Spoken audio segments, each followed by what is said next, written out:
네, 자 이제 성경 공부를 시작하겠습니다.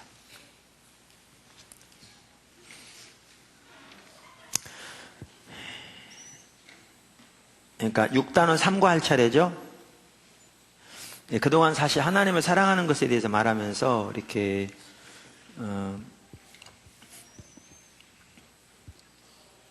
그 시간이 좀 많이 갔습니다. 좀 진도를 못 나갔는데, 왜냐하면 오늘날 이렇게 좀 하나님 사랑하는 것만 하더라도 이해가 많이 다르거든요.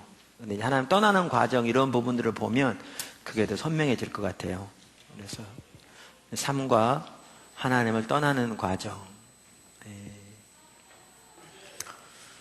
제가 이 부분은요, 그 헨리 블랙가비 목사님이 쓴 하나님과의 신선한 만남이라는 책을 많이 참조했습니다.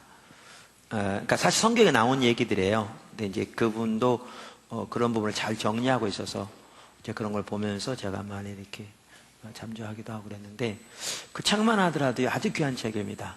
아주 얇은데요, 진짜 이렇게 하나님의 부흥과 관련해서 그 책의 부제가 부흥과 각성을 예비하는 길이거든요. 그래서 하나님 부흥, 그러니까 그분은 우리가 말하는 회복을 부흥이라고 그러는 거고, 그 다음에 우리가 말하는 부흥을 그분은 각성이라고 부릅니다. 똑같은 건데 이름만 다르게 부른데, 근데 그거를 예비하는 길이라고 그러는데 아주 귀한 책입니다. 그러니까 보면 별로 볼 게 없을 만큼 간단한 책인데 그 내용은 아주 깊고 좋습니다. 그냥 뭐 모를 수 있는. 그래서 인터넷에 보면 그거 제가 강의했던 내용이 올라가 있습니다. 그러니까 필요하면 한 장 보고 인터넷 강의 듣고 오이코스에서 나눠서 너무 좋은 얘기를 드립니다. 너무 좋은 책입니다. 그렇게 나눠도 좋을 책이고요.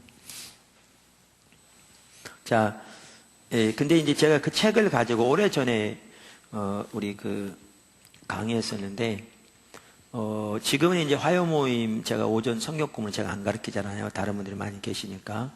근데 그때는 제가 가르쳤고, 그때는 목회자들이 주로 많았어요. 지금은 목회자가 많지만 이제 우리 평신도들이 많이 오시다 보니까 비율적으로는 목회자가 그래도 많지만 뭐 대다수는 아닌데, 오히려 평신도가 더 많은데 숫자적으로 그 당시에는 목회자가 훨씬 더 많았다고 할 수 있어요. 그런 모임에서 원래 그거는요, 오가로 돼서 한 단원에, 왜냐 한가가 짧거든요. 그거를 한 단원을 한 주에 한 단원을 하게 돼 있어요. 한번 모이면 오가를 하게 돼 있어요. 근데 우리는 한가씩 했어요. 목회자들의 모임에서 1시간 반쯤 시간 가지고, 그러니까 진도가 5분의 1씩 나간 거죠. 목회자들의 모임에서. 근데 처음부터 끝까지 다 하고 나서 많은 분들이 다시 하자고 해서 처음부터 다시 했어요. 그만큼 우리가 뭐냐면 이해가 달라져 있어요. 그러니까 표면적으로 보면 대수롭지 않은 내용인데 그 내용이 파악이 안 되는 거죠, 올바로. 그래서 이제 그런 정도 우리가 오늘날 이해가 많이 달라져 있어서 계속 그런 부분들이 나오고 있습니다. 자, 그럼 하나님을 떠나는 과정. 하나님께서 하나님 백성들에게 가장 원하시는 것은 하나님 백성들이 전 존재로 하나님을 사랑하는 것입니다. 우리가 살펴봤죠?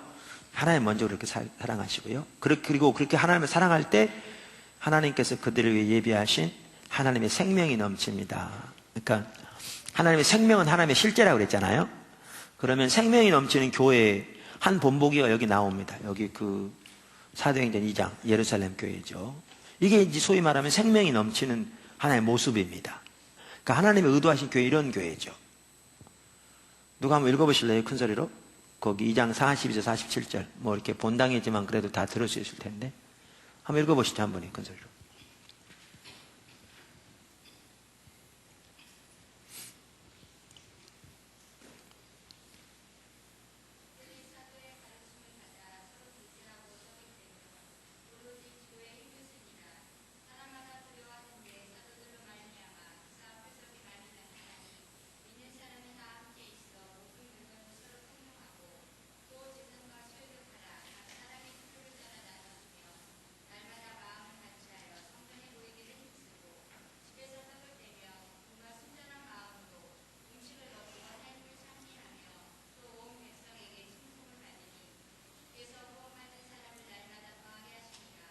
네. 무슨 말 아시겠죠? 이게 하나님의 생명이 넘치는 교회의 모습입니다. 그러니까 이제 하나님의 의도하신 교회는 이런 교회죠. 그러니까 이제 우리의 영적인 상태가 지금 옳은가 틀린가를 보려면, 옆에 있는 교회가 몇 명 모이지? 우리가 몇 명 모이는데, 이걸 가지고 보는 게 아니라 하나님이 의도하신 교회의 모습과 우리의 현재의 모습을 비교해 봐야 합니다. 그렇게 봐야 우리가 올바른지, 우리가 하나님의 길에서 떠나 있는지를 볼 수 있죠. 그렇게 봐야. 그래서 이제 이렇게 하나님의 의도하신 교회인데, 문제는 하나님의 백성은 하나님을 떠나라는 경향을 가지고 있다는 거죠. 그러니까 이렇습니다. 나야가라 폭포하면 좀 그런데, 쉽게 예를 들면 나야가라 폭포에서 상류에서 이렇게 한참 먼 상류라도 상류에서 가만히 배를 띄워놓으면 그 배가 그 자리에 머물러 있습니까? 안 머물러 있죠. 끌려가잖아요. 안 끌려가면 부지런히 앞으로 나가야 나가는 거지. 가만히 안 있어져요. 왜냐하면 이게 끌려가잖아요. 이제 우리 영적으로 그거예요. 하나님 앞에서 내가 그냥 가만히 있으면 그 자리에 머물러 있다가 또 좀 힘을 내서 앞으로 나가면 나갔다가 또 머물러 있으면 그 자리에 머물러 있다가 나가고 그러면 얼마나 좋아요. 그런데 우리는 머물러 있는 순간 끌려가는 거예요. 왜냐하면 죄와 세상과 사단, 그게 우리의 육신과 결탁해서 우리를 그 자리에 두지 않아요. 우리 그 자리에 두지 않아요. 그러니까 나야가라 폭포에 그런 것처럼 끌어당기는 거죠. 이게 연합해가지고. 그래서 우리는 지속적으로 주님을 찾지 않으면요, 하나님을 떠나게 돼 있어요. 한꺼번에 여기서 일이 떠나는 게 아니니까 몰라서 그렇지, 하나님을 떠나기 시작한다고요. 이렇게 지속적으로 주님을 찾지 않으면 우리는 그렇게 되게 돼 있어요. 인간은 이해가 없어요. 이 땅에 사는 동안은. 그래서 우리는 하나님을 떠나려는 경향을 가지고 있어요. 떠나는 경향을 가지고 있어요. 그래서 성경에 보면 항상 이게 계속되는 걸 보잖아요. 사사기서에, 아마 사사기 읽으면 이렇죠. 하나님 백성 하나는 동행하다가 계속 동행하면 좋은데 꼭 떠나잖아요. 그럼 떠나면 어떻게 해요? 하나님의 심판이 와. 그러면 저들이 회개해. 그러면 다시 회복시켜 주시고, 또 가면 좋은데 좀 가다가 또 떠나. 또 심판이 와. 또 회개해. 또 돌아가. 근데 회개하지 않으면 어떻게 돼요? 더 큰 심판으로 가는 거죠. 요게 다람쥐 채바퀴들도 계속 도는 게 사사기서예요. 근데 이게 돌다 보면 갈수록 깊어져요. 그러니까 압제를 당하는 수가 더 길어지고 이렇게 되는 거죠. 근데 이건 사사기만이 아니고 성경 전체를 보더라도 이렇게 돼 있어요. 2000년 기독교 역사를 보더라도 이렇게 돼 있어요. 여기 돼 있어요. 그래서 우리 개인이건 역사건 이제 이런 어떤 과정을 거치는 경우가 거치는데 왜 그러느냐? 우리 하나님을 떠나는 경향을 가지고 있어요. 아까 말한 대로 지속적으로 주님을 찾지 않으면 죄와 세상과 사단이 우리의 육신과 결탁해가지고 우리를 가만두질 않아요. 끌어당기는 거죠. 그래서 하나님을 떠나는 경향이 있다. 자, 근데 떠난다 하니까 우리가 이제 앞에서 본질과 의식을 살펴보았으니까 아시겠지만, 떠난다 그러니까 일반적으로 우리가 하나님 떠난 걸 잘 못 이해하거든요. 그러니까 교회 안 다니고 그러면 하나님 떠난 걸 아는데, 그런데 우리가 교회 잘 다니는데 왜 떠나느냐? 그래서 떠나는 것도 올바로 이해해야 되는데, 자, 하나님을 떠나는 것은 뭐부터 시작된다고요? 마음에서부터 시작된다. 아주 중요해요. 하나님을 떠나는 것은 우리의 마음에서부터 시작된다. 여기 제가 읽어볼게요. 오늘날 많은 성도들은 주일이면 교회 열심히 나오고 기도를 열심히 하고 또 11조를 잘하기 때문에 하나님을 떠나는 것과 자신은 아무런 상관이 없다고 생각합니다. 그러나 하나님을 사랑하는 것이 그렇듯이 하나님을 떠나는 것 또한 마음에서부터 시작된다. 그래서 헨리 블랙카비 목사님들이 이렇게 말해요. 하나님으로부터 멀어지는 것은 활동과는 무관합니다. 그것은 당신의 마음이 급진적으로 이동하는 것과 상관이 있습니다. 하나님으로부터 떠나는 것은 일정한 진행 과정을 거칩니다. 그것은 당신의 마음이 하나님으로부터 돌아서는 것에서부터 시작됩니다. 그러니까 우리의 마음이 하나님으로부터 방향을 트는 것부터 시작된다. 그래서 하나님을 떠나는 것은 우리의 마음속에서 하나님께서 더 이상 우리의 유일한 구원자요 주인이요 생명이 되시기를 그치는 순간 시작되는 거죠. 근데 이거예요. 하나님을 떠나는 게 아주 미세한 행동으로서 많은 경우에 우리가 하나님부터 멀리 떠나도 모른다는 거죠. 언제? 떠났다는 사실을 알기 전까지는 몰라요. 떠나고 있는데도 모릅니다. 자, 그래서 우리가 중요한 게 뭐냐 하면 하나님을 떠나는 징표. 그러니까 하나님을 떠나면 어떤 징표들이 나타나는가 이걸 아는 게 중요하죠. 왜냐하면 그 징표가 우리에게 있는 걸 보면 뭐죠? 우리 하나님 떠났다는 사실을 깨달을 수 있으니까. 그러니까 하나님 떠나면 이런 열매들이 나타나거든요. 자, 아는 게 중요하다.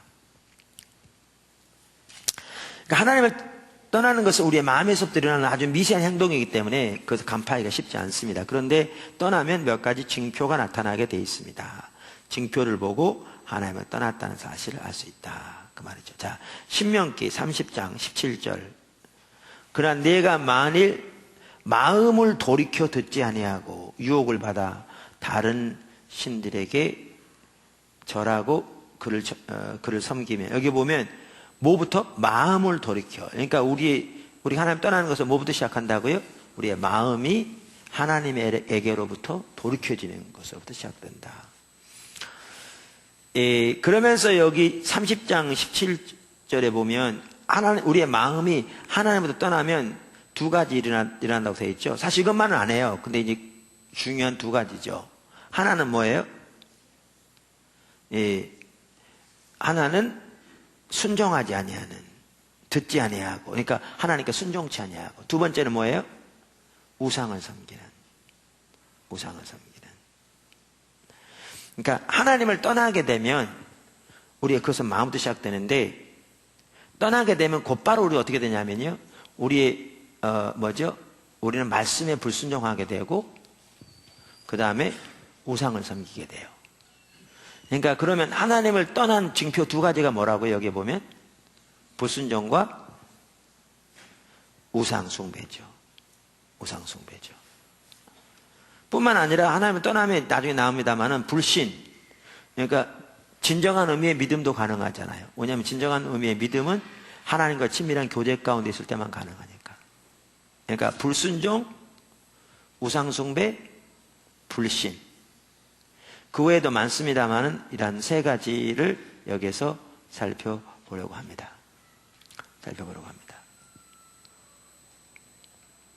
자, 첫째, 불순종. 자, 순종과 하나님 사랑하는 관계는 지난번에 살펴봤죠. 바로 앞과에서 나왔죠. 우리가 사랑하면 어떻게 한다고요? 순종하고. 사랑하지 않으면 순종하지 않고. 순종하는 자가 뭐 하는 자고? 사랑하는 자고. 순종하지 않는 자는 안 사랑한 자라, 이렇게 말함으로써 하나님을 사랑하는 것과 순종하는 것은 어떻게 간다? 같이 간다. 이게 둘이 떨어지지 않는다. 그러니까 여기서도 나옵니다. 순종하지 않는다는 것은 뭘 의미해요? 안 사랑하는 거예요. 그러니까 하나님을 떠나면, 하나님을 떠난다는 게 신앙의 본질에 떠난 거거든요. 하나님 알고 존재를 다해 사랑하는 친밀한 교제. 제가 신앙의 본질이라고 말하는, 거기서 떠나는 게 하나님 떠나는 거라고요. 성경 여러 곳에서. 그러니까 하나님을 안 사랑하면 순종하지 않게 돼요. 근데 여러분 이제 계속 살펴봐서 여러분 다 이해하고 있을 텐데, 그런지 말씀, 우리는 하나님을 사랑하는 것만 하더라도 이해가 달라져 있으니까 하나님을 안 사랑하면서도 모르는 경우가 많다고요.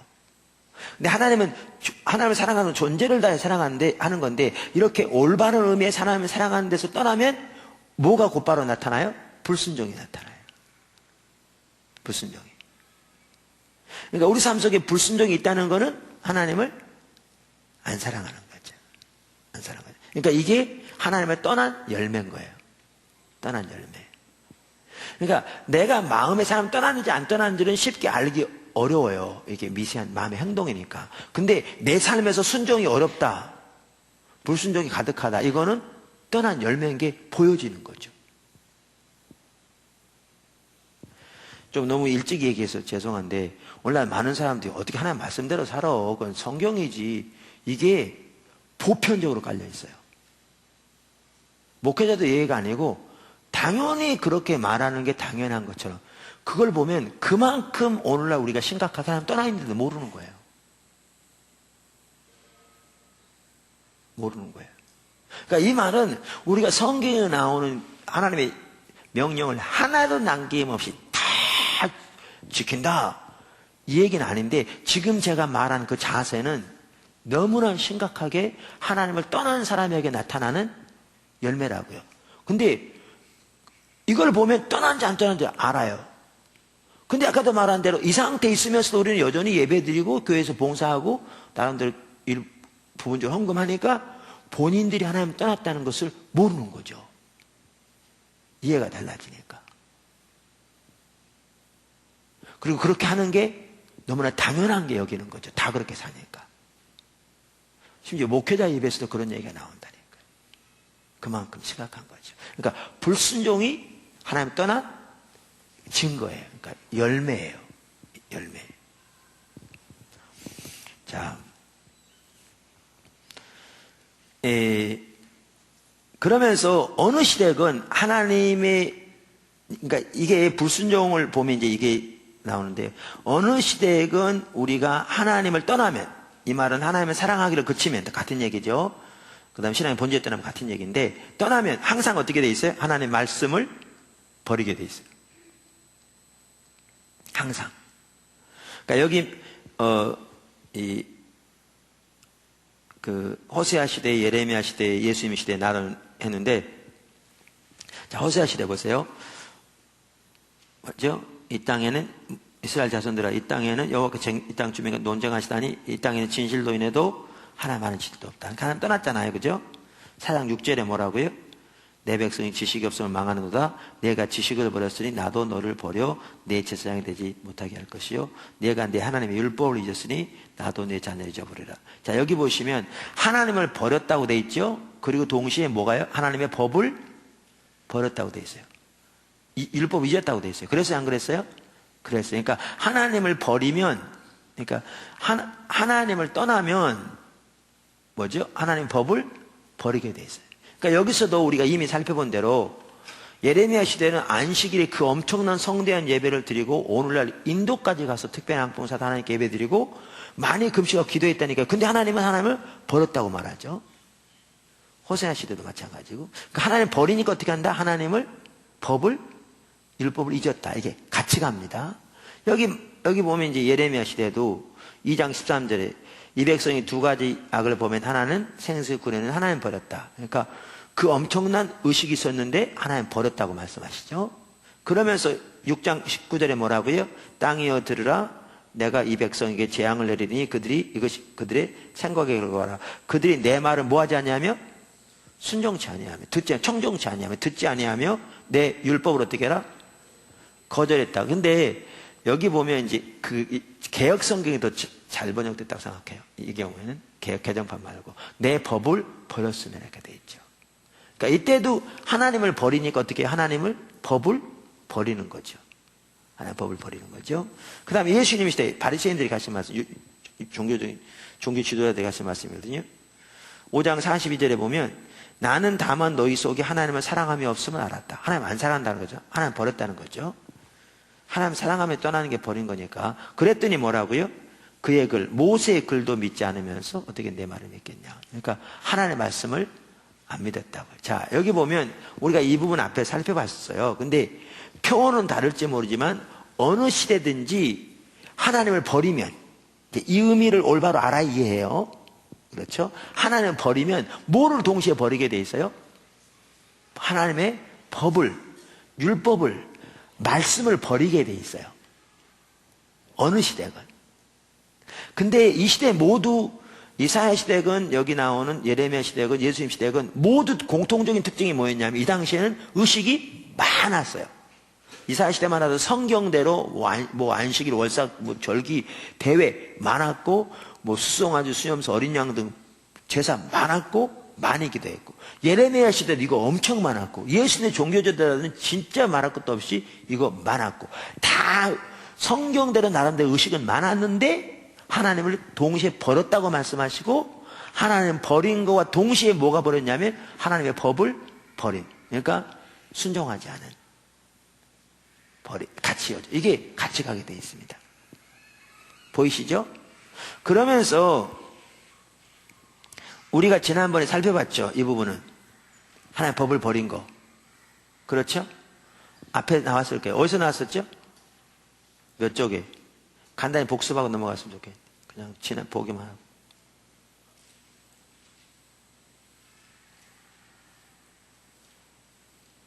어디 나왔어요? 하나님은 뭐죠? 아는 것에 아마 나올 것 같은데.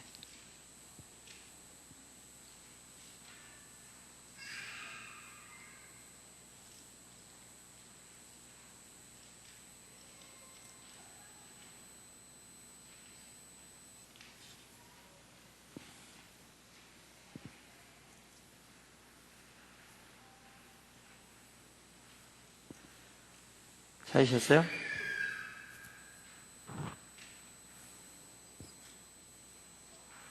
앞에 나왔었나요? 안 나왔었나요? 내가 내 책인데도 잘 몰라. 여러분이 더 잘 아실 것 같아.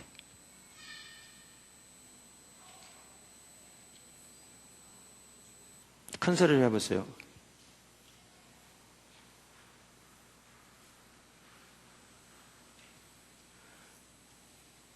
네, 여기 일부 나왔었어요. 제가 그 예배 회복책은 좀 더 정리해 놨는데 204쪽을 잠깐 보세요.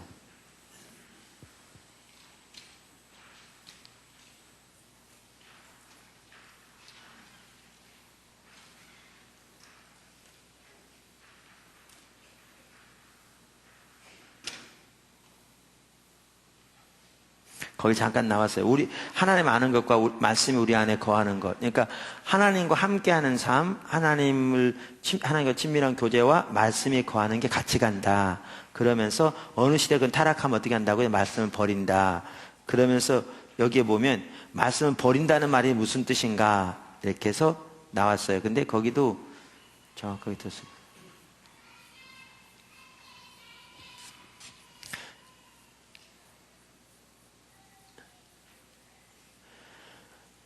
이 권에도 이제 아마 그게 말씀의 한 삶이 나올 것 같은데 제가 그럼 간단히 말씀드릴게요. 다 아는 내용인데 하나님의 율법을 버렸다고 그랬잖아요. 근데 성경에서 말하는 하나님의 법을 버린다는 말은 성경적인 지식이 없는 걸 말하는 게 아니에요. 그러니까 그렇게 생각할 수 있어요. 그러니까 예수님 시대만 하더라도 바리새인들만 하더라도 자기 조상 이스라엘 시대 백성들이 여호와 율법을 잊었다. 또 예레미야 시대 백성들이 뭐라고요? 하나님의 법을 버렸다. 그러니까 바리새인들은 뭐라고 그랬겠어요? 자기들은 모세오경을 암송하는 사람들인데 뭐라고 그랬겠어요? 자기 조상들이 법을 버렸으니까 당연히 심판이 온다고 생각했겠죠. 근데 자기들은 하나님의 법을 버렸다고 생각했을까요? 꿈에도 생각 안 했죠. 근데 왜 그러냐면 이해가 다른 거죠. 근데 성경에 말한 하나님의 법을 버린 것은 이론적으로, 신학적으로, 교리적으로 성경을 안 믿는다는 게 아니라 혹은 성경적인 지식이 없는다는 게 아니라 삶에서 하나님의 법을 버린다는 거예요. 그러니까 삶은 하나님의 길을 따라 살지 않아요. 하나님의 법이 삶에서는 의미가 없어. 사는 것은 세상의 방법을 따라 사는 거죠.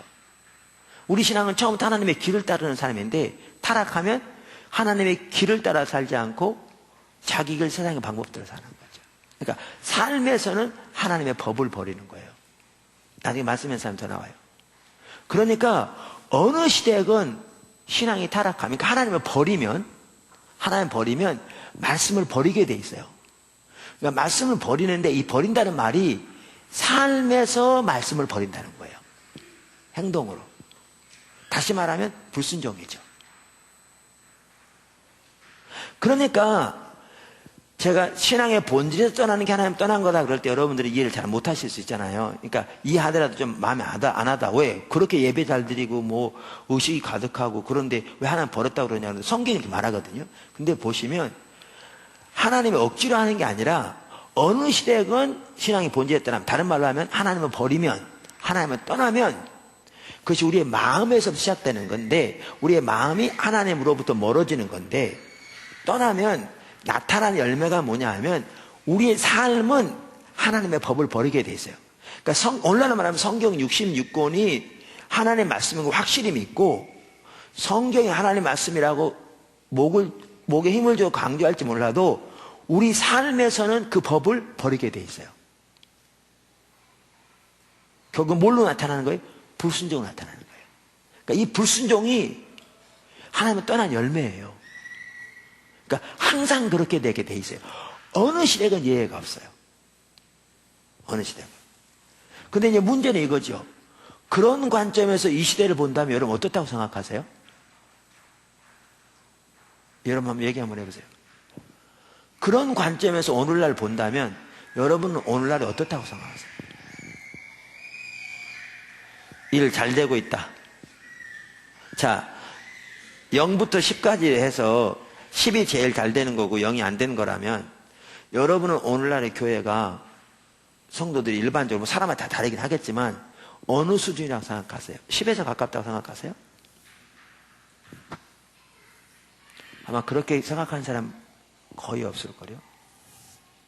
우리가 어느 시점이라고 말할지 모르지만 우리는 심각하게 말씀을 버린 상황에 있는 거죠. 근데 우리는 하나님을 버렸다는 사실도 몰라요. 왜? 그 말의 의미를 모르니까. 근데 열매는 이미 하나님을 버리는 것으로 증명되어지는 거죠. 증명되죠. 무슨 말 이해되시죠? 그래서 하나님을 버린 열매가 곧바로 나타나는 게 뭐냐면 불순종이에요. 곧바로 나타나는 게. 곧바로 나타나니까 여러분 잘못 이해할 수 있어요. 제가 표현 항상 조심해야 되는데. 우리 하나님 떠나는 게 오늘 확 떠나서 팍 해가지고 이렇게 안 떠나요. 떠나는 게 서서히 우리 마음이 돌아서요. 서서히 떠나. 그러니까 모르는 거예요. 모르는 거예요. 제가 지난번에 그 컨퍼런스 할 때 얘기했잖아요. 개구리를 뜨거운 물에 집어넣으면 푹 튀어나온대요. 뜨거우니까. 근데 찬물에 넣어놓고 온도를 2시간 반 만에 끓여지게 그렇게 서서히 끓이면 삶아진대요. 모르는 거예요. 서서히 뜨거워지니까. 우리 하나님 떠나도요. 오늘 여기 있다 일이 팍 떠나면 다 알아. 자기가 떠난지. 제가 어제 그 재미있는 얘기 했는데, 이게 쓸데없는 얘기인데 하여튼. 우리 체육대회 가가지고 이렇게 앉아서 얘기하다가, 이런 쓸데없는 얘기 안 할 수도 없고 꺼내서.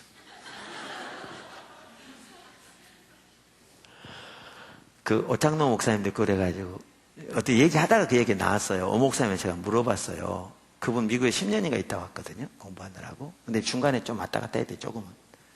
근데 우리는 7년 가까이 있도록, 전 7년 2개월 있었는데 중간에 5개월 만에 왔다 갔다 하나 같이 들어가서 있다가, 전 중간에 한 번도 못 왔어요. 올 형편이 못 되니까. 그래서 왔는데, 제가 궁금해서 물어봤어요. 한국 첫 올 때 첫인상이 뭐더냐. 왜냐하면 계속 사는 사람은 모르거든요. 근데 이제 없다가 확 보면 이제 여기 있다 여기 보면 보이잖아요. 예, 그래가 이제 물어봤어요. 그때 뭐 얘기해요. 왜냐면 저는 처음에 보여지는 게 있었거든요. 왔을 때. 3가지인데 하나는 기억이 안 나요. 2가지는 기억이 나는데 그게 이렇게 확 뛰었던 게 오니까 그전에는 전혀 안 했던 게 그게 뭐였냐면 하나는 그전에 한국에 있을 때니까 제가 80년 1월에 갔는데 한국에 있을 때는 서울이 되게 큰 줄 알았는데 우리 간 뒤로 서울이 많이 커졌잖아요. 옛날에 영등포가 그 70년대에 변두리였는데 그때는 벌써 한 도심 중에 하나, 지금 더 도심이죠. 그렇게 커졌는데도 서울이 그렇게 작더라고요.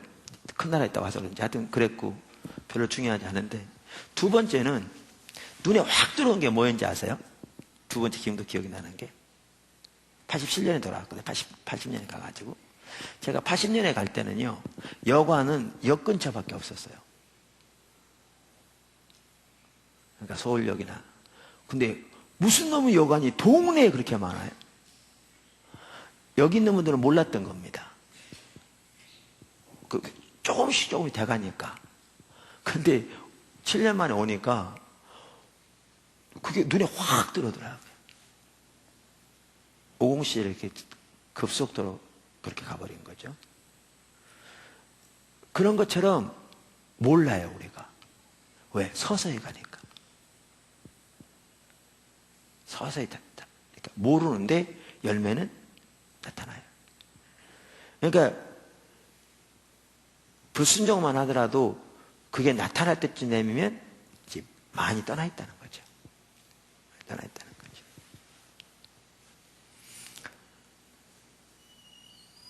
자, 그래서 이 부분 앞에 산별 받고 선별적인 순종이 옳지 않은 것도 살펴봤고, 자, 그 다음에 이렇게 불순종입니다. 그 다음에 두 번째가 뭐라고요? 우상숭배. 우상숭배. 그러니까 사실 하나님 말씀만 해도 그래요.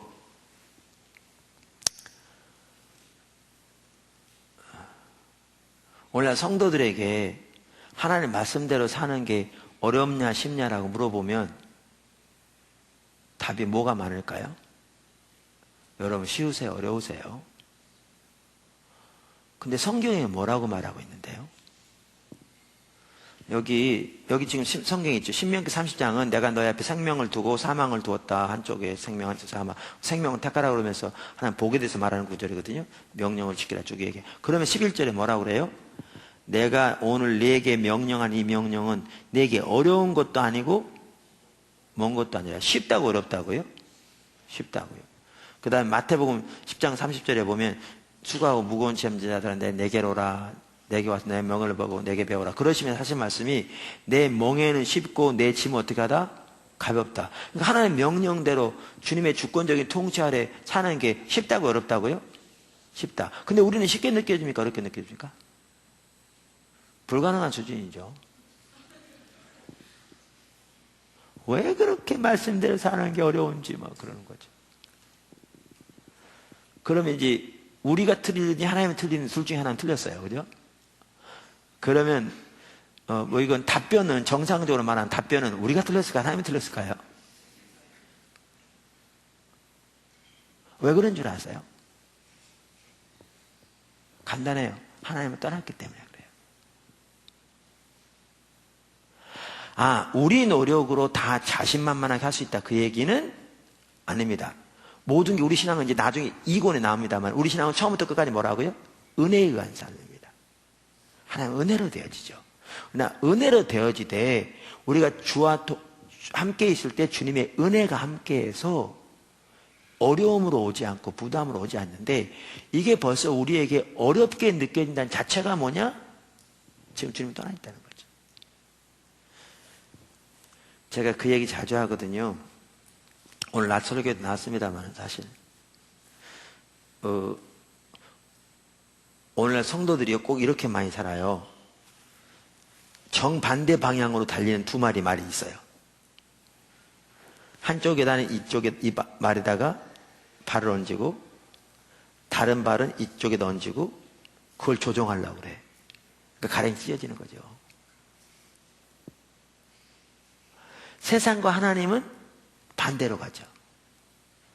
근데 대부분의 성도들이 한쪽은 세상에 한쪽은 하나님 앞에 올려놓고 거기서 하나님의 뜻대로 살려고 노력한다고 하니까 이게 가랭이 찢어지는 일이에요. 그건 불가능한 일이죠.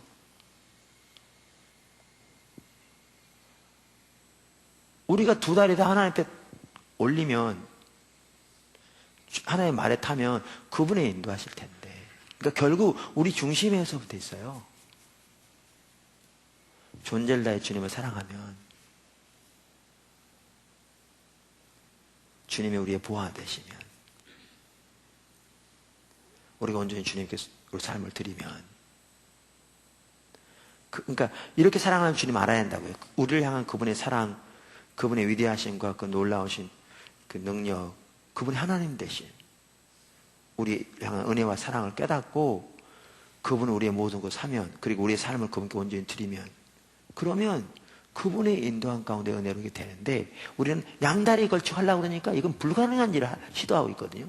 이건 가랭이 찢어지는 거니까 너무너무 힘든 거죠. 그러니까 맨날 엎어지고 맨날 죄책감 들고 또 회개하고 오지만 또 그러고 또 힘들고, 그러니까 이제 불가능하게 느껴지는 거죠.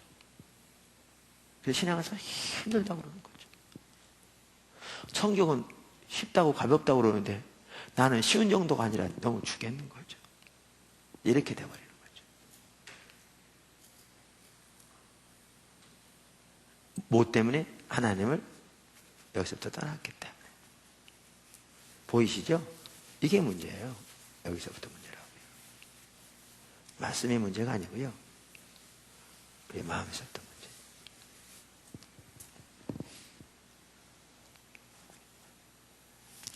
어떤 분들은요, 하나님께 우리 삶을 모두 드린다 그러면 모든 거 헌금해가지고 거지 될 것 같아서 두려워하는 분들이 있어요.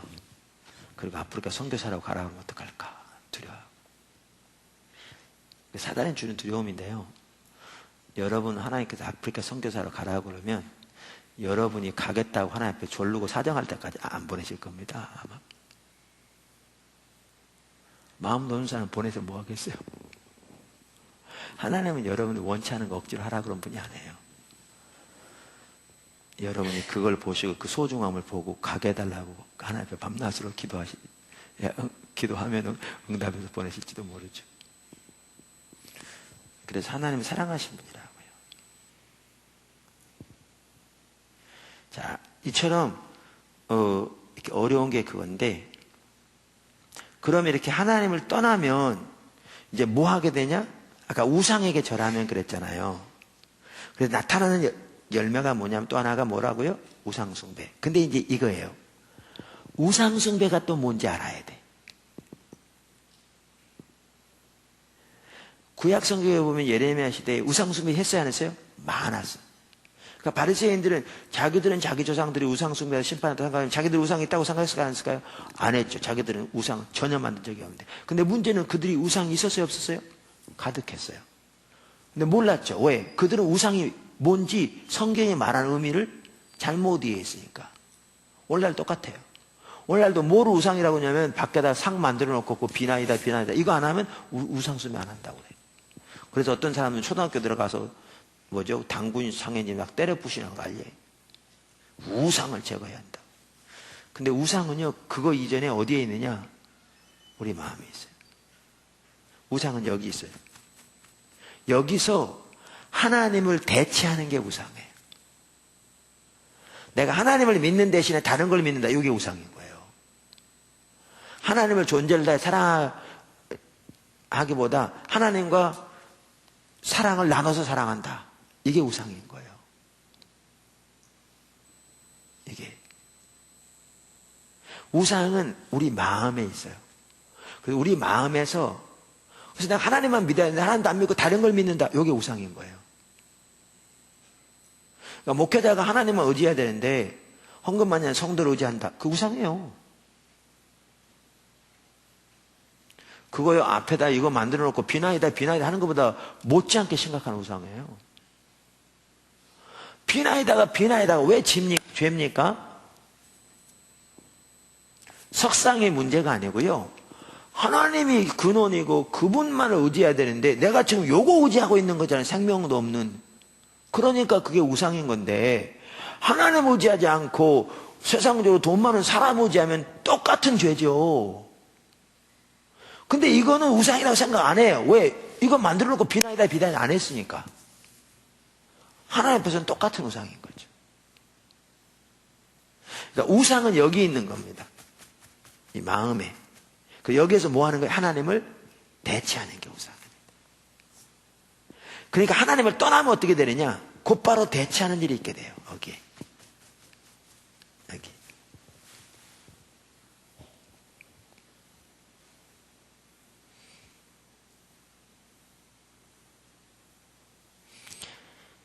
자, 그래서 하나님을 대체하는 것에 대해서 말하면서 여기 에스겔서 14장 3절에서 6절 한번 보시죠. 그 구절만 한번 읽겠습니다.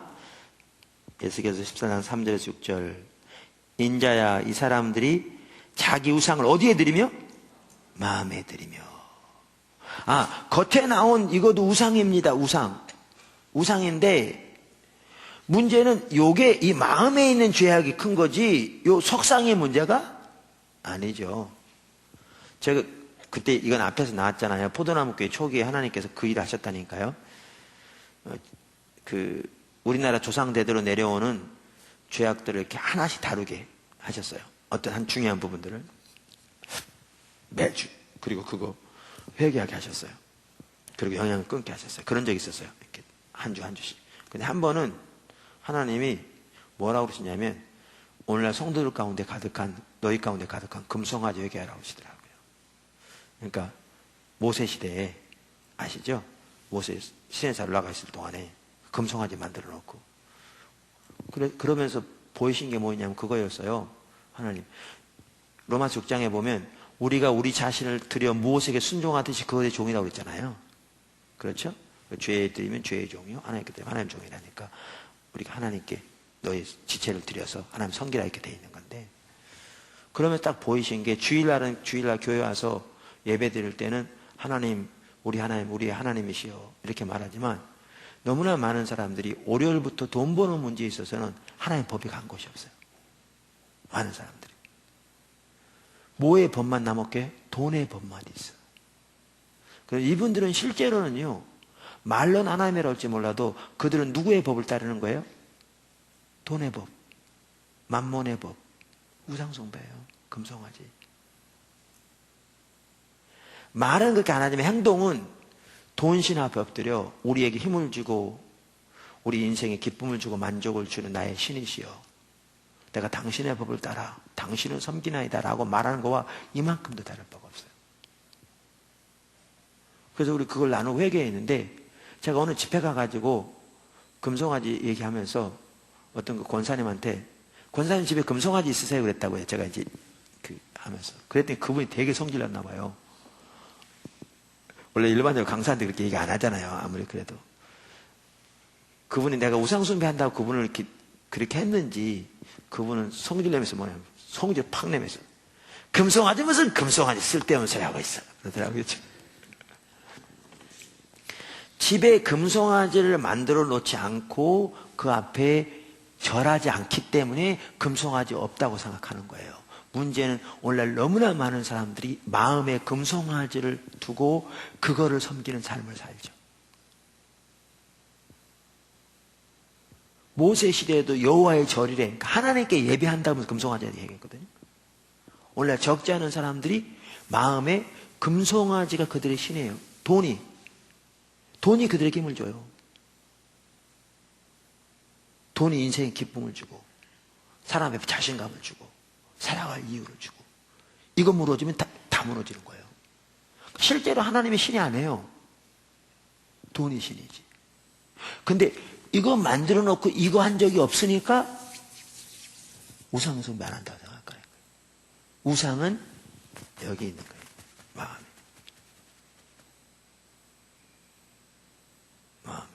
하나님을 대체하는 게 우상이에요. 이해하시죠? 이런 관점에서 보면요, 이제 심각해요. 그러니까 성경적인 관점인 거죠. 올바로. 심각해요. 그러니까 이 우상이 될 만한 게 여기 나온 것처럼 돈이라든가, 그러니까 돈 사랑. 보세요. 돈 자체가 나쁜 거예요, 좋은 거예요? 돈 자체는 나쁘지도 좋지도 않아요.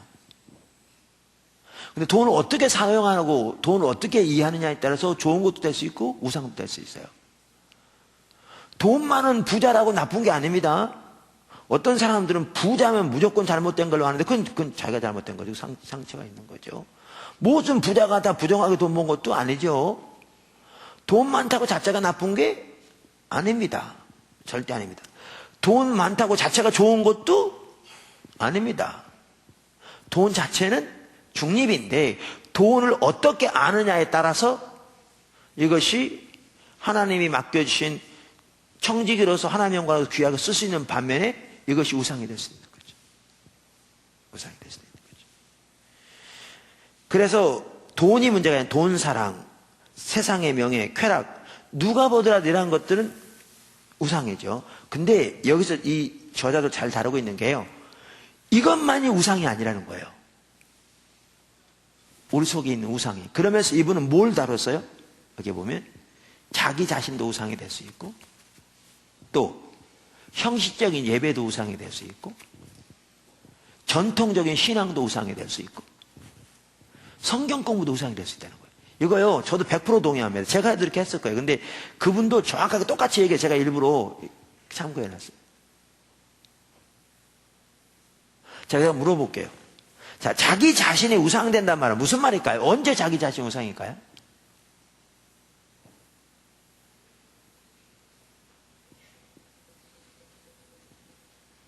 누가 한번 대답해 보세요.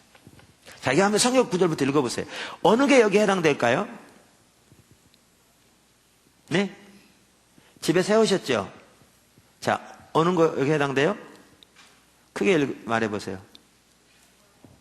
누가복음 9장 23, 24절. 제가 이거는요 여기 안 찾아놨어요. 여러분 찾아 쓰시라고. 자, 읽어보시죠. 누가?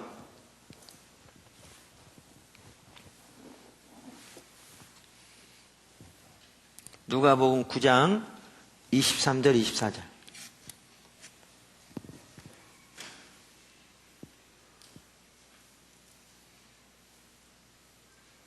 어서 읽어보세요.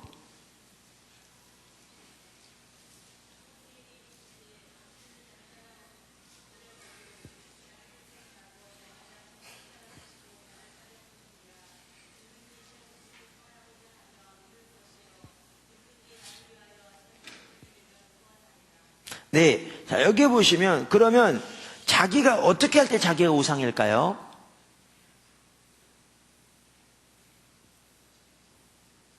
누가 설명을 해보시죠.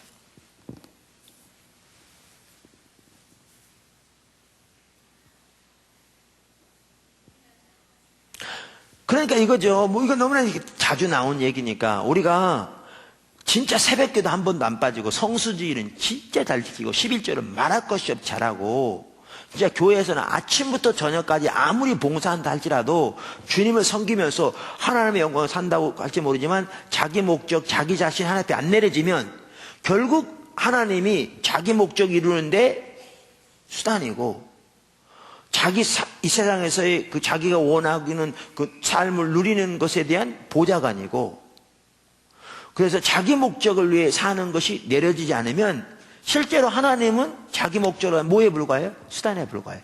이 경우에는요 자기가 우상입니다. 이해되세요? 이 경우에는 하나님을 떠난 사람입니까? 하나님을 사랑한 사람입니까? 떠난 사람이에요. 그러니까 아무리 의식이 많아도 그 모든 의식이 자기 목적을 이루기 위한 수단에 불과한 것이고 이 경우에는 하나님을 버린 사람입니다. 그러니까 바리새인들이 그토록 엄청나게 사역을 의식을 잘하는 그들에게 예수님이 나는 다만 너희 속에 하나님을 사랑함이 없음을 알았다. 왜? 그들은 하나님 앞에 자기가 안 내려져 있었거든요. 마태복음 3장을 보면 알아요. 자기들이 안 내려져 있었어요. 그러니까 자기가 우상인 거죠. 그러니까 보시면 예레미야 이상의 시대에는 바알을 섬겼어요. 근데 바알이 문제가 아니라 바알을 섬기는 그들의 마음이 문제인 거죠. 그들은 바알에게서 힘을 얻고 바알이 자기들을 도와줄 거라고 생각하는 거죠. 그러다가 어려움 당하면 하나님께 와서 외치는 거죠. 근데 문제는 바리새인들은 바알은 상상도 못할 일이죠. 문제는 그 바알의 자리에 누가 있느냐? 자기가 있을 따름이죠.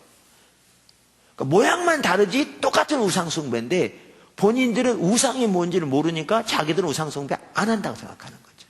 전혀. 자기에게는 자기 자신이 우상이었습니다. 여기 여러 번 했던 얘기를 제가 간단히 넘어갈게요. 나를 따르려면 자기를 부인하고 자기 가장 가까운 가족, 부모, 자식, 남편, 아내 미워하고 내 모든 소유를 버리지만 합당치 않다. 이 말은 여러분 살펴봤잖아요. 진짜 미워라는 얘기가 아니라 하나님께 대한 사랑이 이거 비교하면 이게 미움이 되는 만큼 주님 하나님 사랑하는 다시 말하면 하나님 발 앞에 이거 내려지라. 가장 가까운 가족도 또 돈 다 버리라는 게 아니라 모든 소유의 주권이 하나님께 넘겨지라. 그렇게 말씀드렸잖아요. 그러면 왜 이렇게 얘기했을까요? 많은 사람이 이런 얘기 들으면 부담스러워한다니까요. 오늘날 복 받으라 그러면 그렇지만 왜 그랬냐면 하나님이 주인이고 하나님 사랑한다고 그러지만 요게 안 내려지면 결국 누가 주인인 거예요? 자기가 주인인 거예요.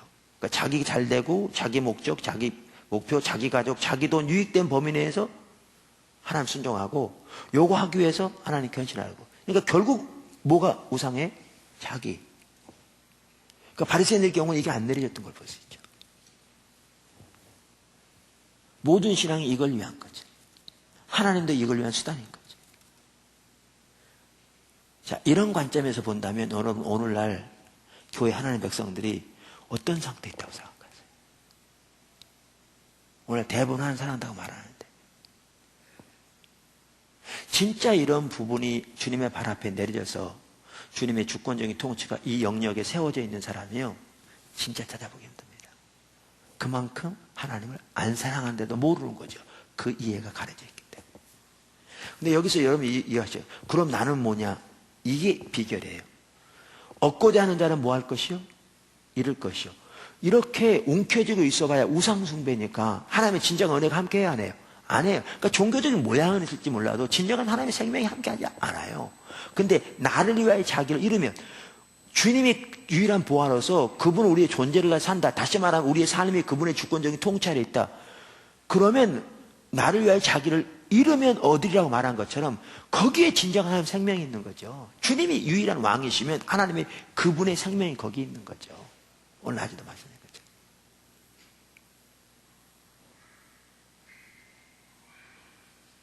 이해되세요?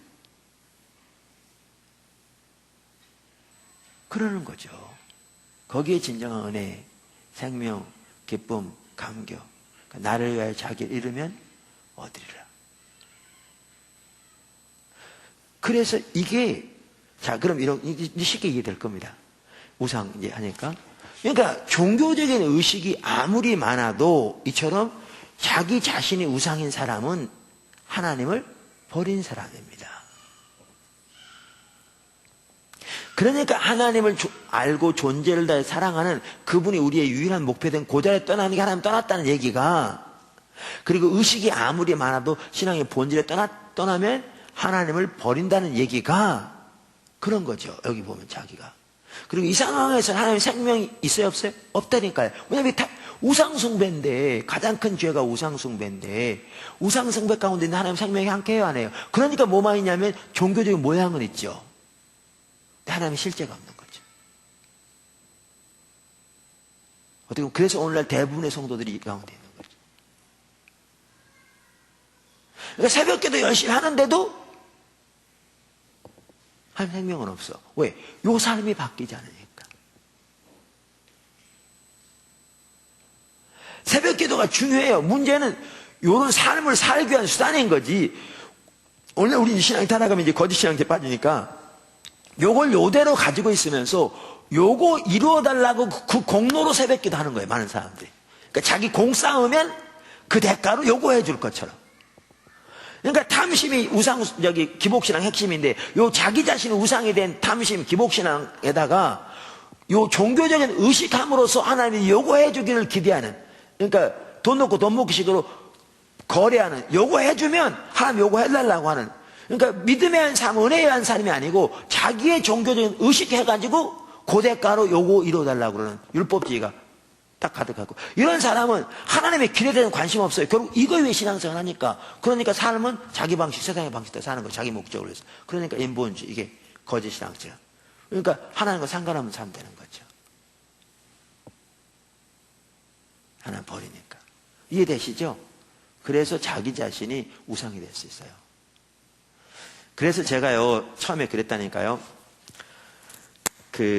처음 교회 개척할 때부터 이렇게 하면 교회가 안 될 것 같다고 그랬잖아요. 왜냐하면 이렇게 가르치니까 어떤 사람은 와가지고 막 집에 가 쓰러졌다고 그러더라니까요. 일주일 동안 못 일어났다고 그러고 그 다음 주에도 못 왔다고 그러고 그랬더니 어떤 사람이 아이고 조금만 쉽게 가르치면 벌써 왔을 텐데 다 그런데 그분들이 그야말로 신앙생활 목사님 오른팔 왼팔 한다는 분들인데 그런 분들이 못 올까 싶고 하니까 누가 올까 싶더라고요. 개척교회 대할 텐데. 근데 제가 힘으로 일어났다고 그랬잖아요. 왜 그랬냐면 지금 말씀드리는 것처럼 자기를 부인하고 오라 이런 구절이 성숙한 단계에 올라가기 위한 말씀이 아니더라고요. 제가 보기엔 아무리 봐도. 이해되세요? 이 구절들이 우리 신앙의 가장 기본적인 주님을 따르는 자세들을 말하는 거고, 우리 신앙의 가장 기본적인 요소를 말하는 거지 성숙한 단계를 말하는 게 아니라는 거예요. 이해되시죠, 여러분? 이제. 근데 오늘날은 그거를 성숙한 단계에 이른 거라고 생각하고, 초신자들은 그저 하나님의 수단 삼는, 이거 하면 복받는, 이거를 신앙이라고 하니까 그게 문제인 거죠. 성경은 그게 아닌데. 그러니까 어떻게 보면 교회에서 우상숭배를 조장하는 거죠. 그러면 조장한지도 모르는 거죠. 왜? 우상은 겉으로 나타나는 형상만. 그러니까 초등학교 들어가서 당근상을 때려 부시면 우상숭배 때려 부신 건지 알지, 우상이 여기 있는 걸 생각을 안 하는 거죠. 여기 있는 걸. 신앙에 대한 이해가 달라지니까. 그러니까 설 수밖에 없었던 거예요. 높은 단계를 말하는 게 아니라 신앙의 가장 기본적인 자세를 말하는 거예요. 주님을 따르는 믿음의 성격을 말하는 거예요. 이해하셨어요? 자기 자신이 우상인 거 보이시죠? 네. 자, 형식적인 예배가 우상이라. 이건 또 뭘까요? 어느 구절에 거기에 해당되죠? 이사야, 그때 엄청나게 그 많은 그 제사가 있었잖아요. 자, 근데 그 당시 사람들은 이게 형식적인 예배였다고 그렇게 생각했을까 안 했을까요? 이게 문제인 거예요. 본인들은 이게 형식적인 예배라고 전혀 생각하지 않았겠죠. 본인들은 진짜 말씀대로 드리는 하나님께 상달되는 귀한 예배라고 생각했겠죠. 근데 하나님의 관점에서 이게 형식적인 예배 아니에요? 하나님 안 받으신다. 안 받으신다. 마당만 밟는 예배라.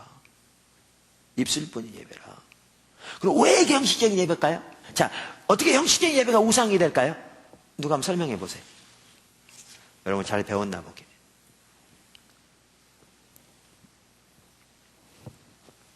조는 분은 안 계시는데 졸리는 분이 있으면 답변해 보세요. 그럼 잠이 깨겠죠.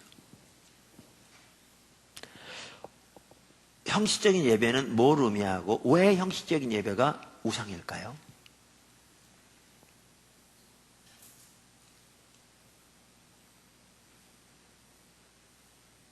좀 알듯한데 설명하기가 좀 그렇죠. 근데 이런 걸 설명하는 게 배우는 겁니다. 설명을 잘하는 게 정확하게 하는 거거든요. 지금은 제가 보기엔 여러분이 알 것 같아. 들으면 알 것 같은데 뭔가 좀 이렇게 설명하기가 참 안 잡혀. 이렇게 영어가. 그럴 것 같아요. 한번 해보세요. 누가 한번 손 들어보세요. 내가 시킬 테니까.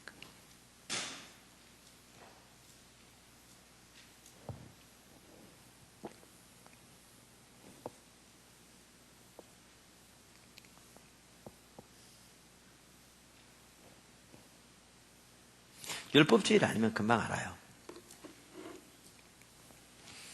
이게 정확하게 율법주의죠. 제가 그러니까 거짓 신앙책에, 여러분 거짓 신앙책에 대한 그 책을 꼭 보세요. 제 책 팔려고 그런 게 아니고요.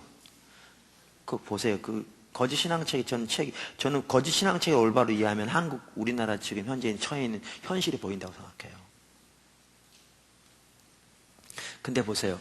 예레미야, 우리 신앙은 뭐라고요? 하나님을 알고 존재를 다 사랑하는, 그리고 그분의 길로 향하는. 그러니까 신앙과 예배와 삶이 안 나눠진다고 그랬잖아요. 하나님 좀 그리고 우리가 예배 의식만 하더라도 사실 예배 의식은 의식이 아닙니다. 근데 이제 의식을 예배만 하더라도 이렇게 하나님 알고 사랑하기 위한 수단인 거잖아요. 그렇죠? 근데 예레미야 씨는 어떻게 했다고요? 이 삶에 떠나니까 하나님 버린 거죠. 의식은 많았지만.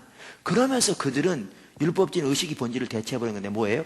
요거 종교 의식 드리면 그게 신앙생활 그러니까 종교의 의무한 거고, 요거 드리면 그 대가로 하나님이 자기들의 기도 응답해주고, 자기들 문제 해결해주고, 자기 사업 잘 되게 해주고, 자기가 원하는 바 필요한 은혜를 부어줄 거라고 생각한 거죠. 다시 말하면 형식적인 종교적인 의식 요구하면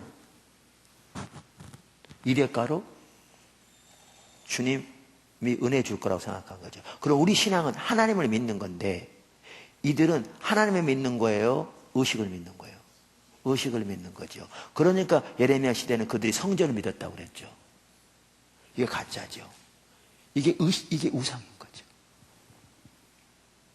예배가 우상이 된 거예요.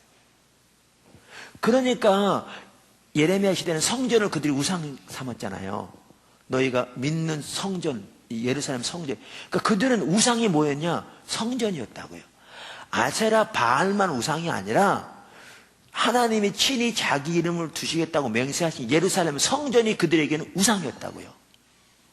그러니까 하나님은 그 우상을 박살내버리잖아요. 하나님이 그 성전을 파하신 거예요. 성경이 그랬죠. 자신이 하겠다고 파했어요. 왜? 그게 우상이 됐으니까.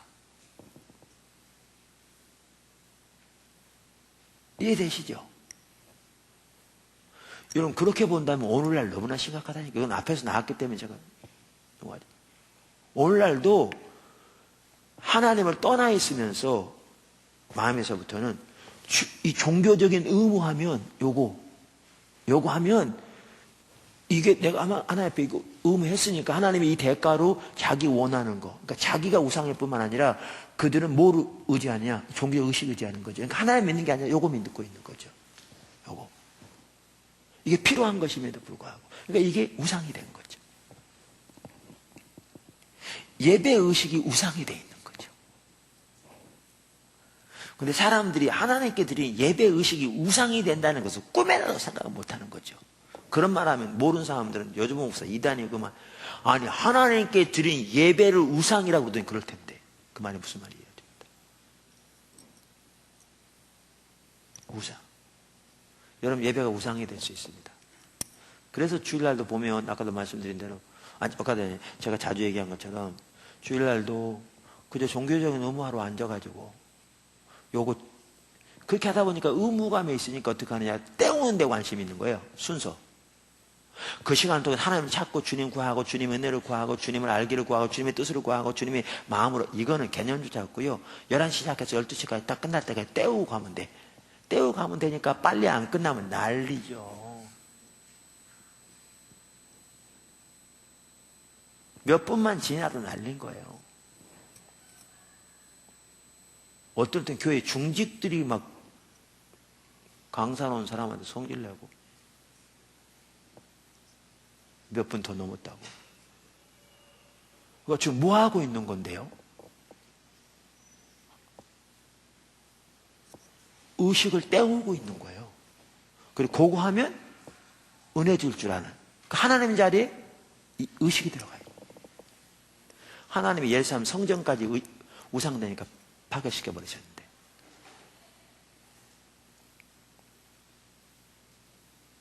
이해되시죠? 자, 그럼 그런 관점에서 오늘날 우리 한국의 예배를 보세요. 얼마나 심각한지. 안 보이세요? 안 보이면 여러분 진짜 눈 감고 사는 겁니다. 진짜로 심각합니다. 근데 그 심각성마저도 모르는 거죠. 우상이 뭔지를 모르니까.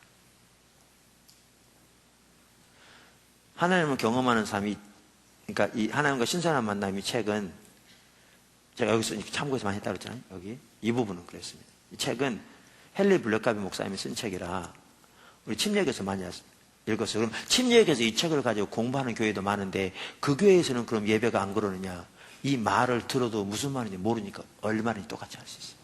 안 보이는 거죠. 안 보이는 거죠. 그러니까 예배가 우상이 됐어요. 탐심이 우상된다, 그거는 성경에도 써있기도 하고 그 말의 진정한 의미는 모를지 몰라도 표면적으로 이해되는데, 그리고 뭐죠? 정욕이 우상이라, 세상의 명예가 우상이라 이런 거 하도 들었기 때문에 그런 건 쉽게 이해할 수 있는데, 형식적인 예배가 우상이라 전혀 이해되지 않는 부분이죠. 근데 그게 정확하게 하나님 자리를 대신하고 있는 거죠. 하나님 믿어야 되는데 예배를 맺고 있는 거죠. 의식을.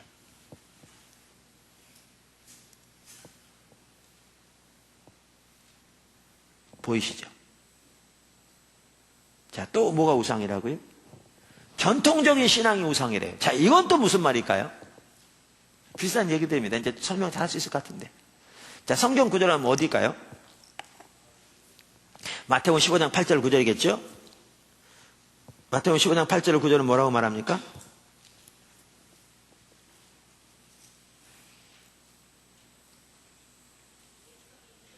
큰 소리를 읽어주실래요?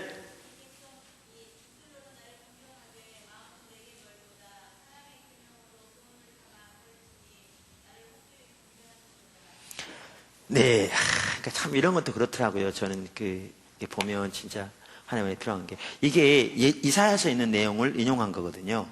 자, 그러면 이게 지금 예수님께서 바리새인들에게 하신 얘기 말씀이거든요. 종교 지도자들에게. 자, 그러면 예수님께서 종교 지도자들에게 뭐죠? 그러니까 죄송합니다. 그게 아니고 예레미야서에 이 백성이 입술로는 나를 존경하되 그 마음은 멀다. 사람의 교훈을 삼아 가르치 나를 헛되이 예배한다. 이렇게 이런 구절을 읽었을 때 바리새인들은 뭐라고 생각했을까요? 자기 조상들이 입술로만 하나님을 존경하고 마음은 뭐니까 심판 오는 게 당연해요, 안 해요? 근데 자기들이 입술로만 하나님을 존경한다고 꿈에나 생각했을까요? 여러분 바리새인들이 누군지 아시죠? 실제로 이사야 시대에도요, 그들은 자기들이 입술로만 주님을 존경했다는 말을 못 알아들었습니다. 왜냐하면 이미 여러 번 나온 것처럼 이사야 1장에 그렇게 엄청난 희생과 제사와 예배와 의식이 있었는데 자기들이 입술로 존경했다는 상상도 못할 일이죠. 근데 주님은 그렇게 말씀하셨고 똑같이 바리새인이 똑같다고 그래요. 그러니까 우리가 이 말을 못 알아들으면 똑같은 상황이 있으면서 이게 저 사람들의 문제는 되는데 내 문제는 안 된다고 생각하는 거예요. 이게 모름이 하는 거죠.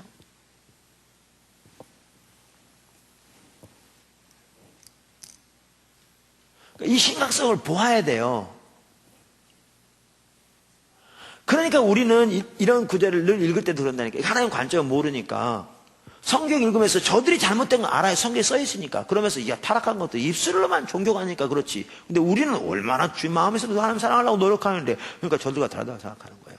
그렇게 따지면 바리새인은 우리보다 훨씬 더 잘했어요. 뭐냐고요, 이게. 이게 왜 여기 말한 대로 왜 뭐죠? 전통적인 신앙이 왜 우상이죠? 왜? 이제 다 나가 예배 이해하면 되는데.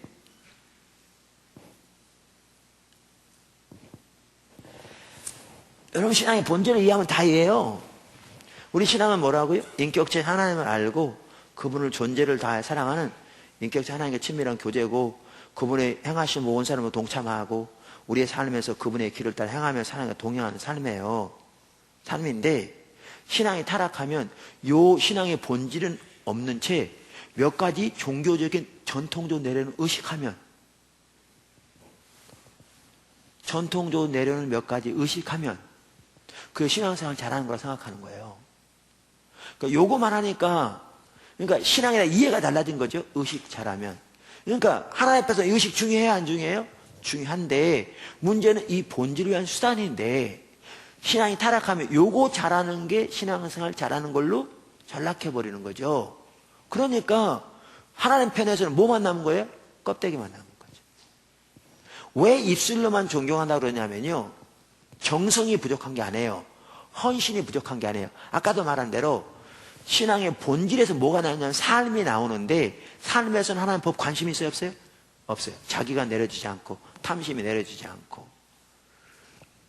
관심 없고 하나님은 자기 목적을 한 수단이고 그러니까 기복신앙 율법주의 다 같이 가요. 연본주의가 있으면서 의식하는 자체도 아까 예배만 하더라도 요렇게 함으로 자기 목적을 이루어달라는 건데 그러니까 하나님 앞에서는 실제로는 입술로만 존경한 거예요. 이 마음이 없다는 얘기가 아니고요. 삶에서는 하나님의 법이 관심이 없어요. 그러니까 입술로만 존경하는 거예요. 그러면서 뭐가 돼버린 거죠? 전통적으로 내려오는 몇 가지 요거 지키면 요게 신앙생활 잘하는 걸로 돼버리는 거죠. 그러니까 하나님을 믿어야 되는데 전통적으로 내려오는 몇 가지 의식 잘하면 신앙생활 잘하는 것처럼 해서 이 하나님 자리를 뭐가 차지하는 거예요? 전통적인 신앙이 차지한 거예요. 근데 이게 하나님을 위한 거라고 생각하기 때문에 본인들은 그게 우상인지를 몰라요. 문제는 이게 중요함에도 이게 수단인데 하나님과 그런 삶을 살기 위한. 근데 그 자리를 요게 차지해버린 거죠. 여러분 오늘날 그런 사람 진짜 많습니다. 어떻게 보면 대부분이라고 하냐. 그러니까 우리 신앙이 이렇게 되는 거거든요. 그러니까 이게 우상인 게 이제 보이시죠? 이게 우상이에요. 하나님을 대체해버린 거죠.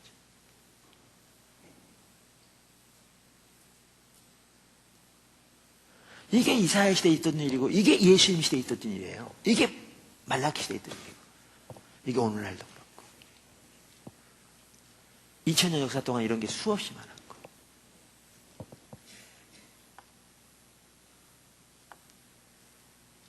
근데 이런 거는 다 예레미야 시대에 이 백성이 두 가지 악을 보면, 하나는 생수의 근원에 나를 버렸다. 하나님이 그분이 생수잖아요. 그분이 함께 생명이 함께 하잖아요.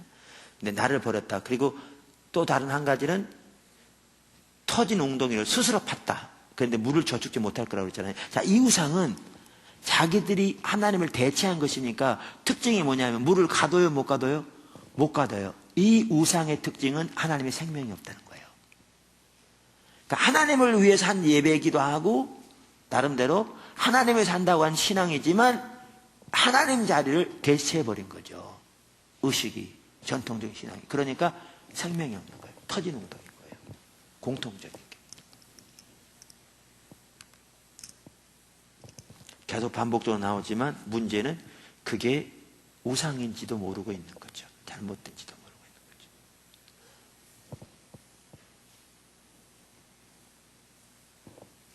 이해되시죠? 자, 여러분, 성경 공부가 우상이래. 어쩌 성경 공부가 또 우상일까? 똑같아요. 성경 공부 중요해요, 안 중요해요? 아무리 강조해도 지나치면서 만큼 중요합니다. 그러니까 여러분, 이거 잘못인 거고요. 더 많이 해야 돼요. 이건 뭐. 그러니까 우리가 교회에서 지금 뭐, 조지신학 교수님도 와서 가르치기도 하고, 지금 이제 구약학 교수님도 와서 가르치기도 하고, 또 이제 신약학 누가 오실지. 우리 잘 아는 나하고 다르고 우리 성교연합하는 목사님 중에 한 분도, 그 아들 목사님이 에버딘인가 영국에, 거기에서 하워드 마샬이라고 하는 세계적으로 유명한 분이에요. 그분 밑에서 PhD 했어요. 신약. 그래가지고 미국의 침례교 6대 신학교 중에 한 군데 교수로 갔는데, 외국인으로서 최연소 교수로 갔어요. 그 영국에서 공부할 때도 최단기간으로 공부했다나. 아주 뭐 머리도 좋고 어려서 또 미국도 있기도 하고 그런 분인데, 우리 가끔 연락을 그러는데 기회 되면 나오라고 그러죠. 그래서 그런데 하여튼 뭐 이렇게 공부도 이렇게 하고 그러는데, 이 공부 중요해요. 문제는 뭐냐면 그거 이론적으로 아는 게 신앙생활이 아니에요. 이론적으로 아는 게 중요해요, 안 중요해요? 진짜 중요해요. 근데 이거는 하나님과 그렇게 동행하는 삶을 위한 수단인데, 바리새인들이 그랬듯이 신학적인 지식은 진짜 뛰어났는데, 타의 추종을 불허할 만큼 하나님을 전혀 알지도 못하고 하나님 사랑하지도 않고, 하나님 안 사랑한다는 말도 몰랐어요. 그 말이 무슨 뜻인지 모르니까. 그리고 하나님의 길로 향하지 않고 자기 자신을 전혀 내지 않고 형식적인 예배, 전통적인 신앙이 그 자리를 대체해버린, 그러면서 신학적인 지식이 있다고 영적인 교만 우월감 가운데 있는, 이게요 우상인 거죠. 오늘 얼마나 이제 그럴 수 있어요. 그러니까 하나님을 떠나면 그 자리를 뭐가 차지하느냐, 하나는 왜 다른 것이 차지하는 게 우상인데, 문제는 아까도 말한 대로 뭐 탐심이나 뭐 이런 거는 세상 사람은 쉽게 이해할 수 있는데, 당연히 큰 죄인데, 우상인데, 이렇게 종교적인 것처럼 보이는 것도 얼마든지 우상이 될 수 있다는 거예요. 하나님을 대체하는. 그러면 생명이 없다는 거예요. 저는 이걸 거짓 신앙책에 다 다루고 있는데, 헬리 밀러카 목사님이 우상이라고 말하고 있죠. 똑같은 얘기예요.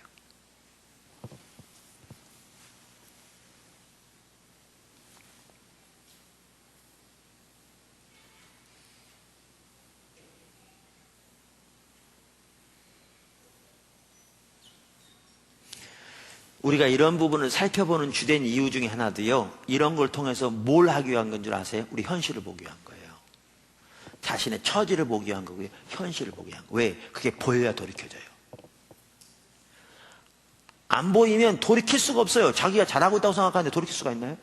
그래서 제가 인식이 첫 번째 단계라고 이번에 계속 주일 말씀드렸죠. 바리새인들이 하나님 입장에서는 우상숭배로 가득하고 터진 웅덩이를 뭐였고 하나님도 알지 못하고 하나님 버렸고 근데 본인들은 정반대로 생각하고 있으니 이들이 회복될 기미가 있냐고요. 보이기 전까지는. 우리가 이런 부분 살펴본 이유가 자신을 볼 수 있기 위해서 그래요. 그래야 돌이킬 수 있는 여지가 있어요. 그리고 시대를 보기 위한 거. 그래야 기도할 수 있고 그의 돌이켜서 삶을 헌신할 수 있죠. 이렇게 떠난 징표 중에 하나 뭐라고요? 불순종. 또 징표 중 하나 뭐라고요? 우상숭배. 마지막으로 또 많지만 그 중에 대표적인 한 가지가 뭐예요? 불신.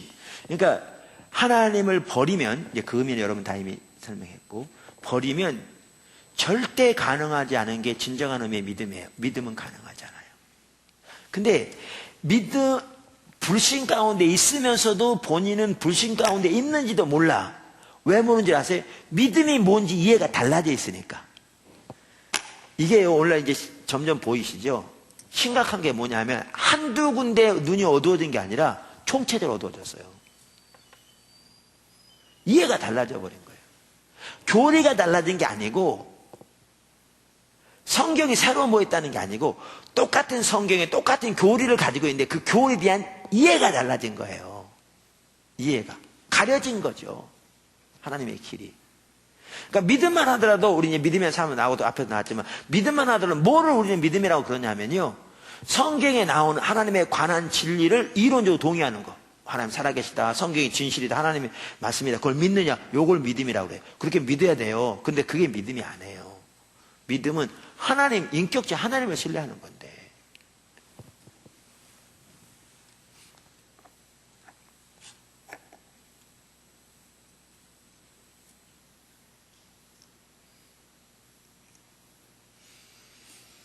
그래서 이사야 30장 우리가 살펴봤었잖아요. 그죠?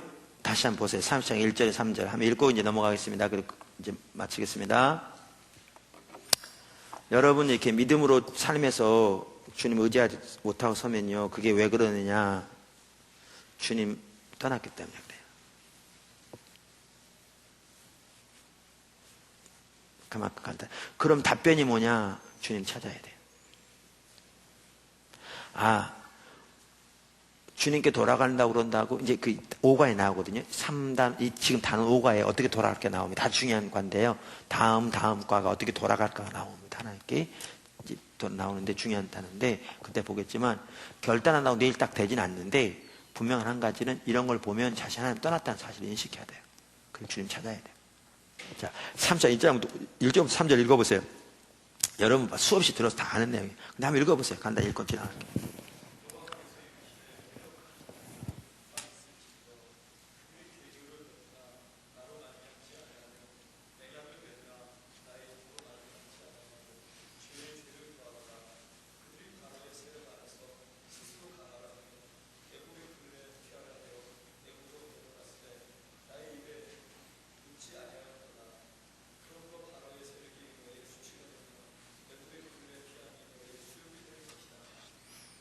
네. 그 얘기 드렸죠. 아수르라는 나라가 강력하게 일어나서 그때 북방 이스라엘은 그 아수르에서 멸망했다니까요. 근데 남방 유대가 엄청난 이제 위협이 됐을 때 그때는 싸우면 지면 모든 것 다 뺏기잖아요. 군사력은 불가능합니다. 이기는 게.